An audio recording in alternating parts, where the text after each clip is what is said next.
Seorang perempuan berumur 73 tahun asal desa Trana, Kecamatan TNS, Maluku Tengah, ditemukan sudah tak bernyawa pada Minggu 24 Maret 2024. Adalah Robeka atau Mama Beka Lesu Tutkei berumur 73 tahun.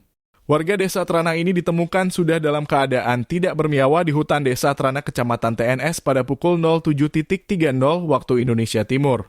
Warga Lesluru ini sebelumnya oleh pihak keluarga melaporkan korban sudah tidak kembali ke rumah selama 3 hari. Informasi yang berhasil dihimpun tribunambon.com, korban secara resmi dinyatakan hilang sejak Jumat 22 Maret 2024 pagi sekira jam 10.000 waktu Indonesia Timur. Menurut keterangan warga setempat, korban terakhir kali dilihat saat sedang ada pekerjaan rehab rumah keluarga korban di negeri Trana. Saat itu korban juga masih ikut mengantar makanan untuk makan bersama selama pekerjaan rehab rumah. 3 setelah kabar kehilangan korban, baru ada kabar penemuan mayat perempuan di desa Trana tersebut.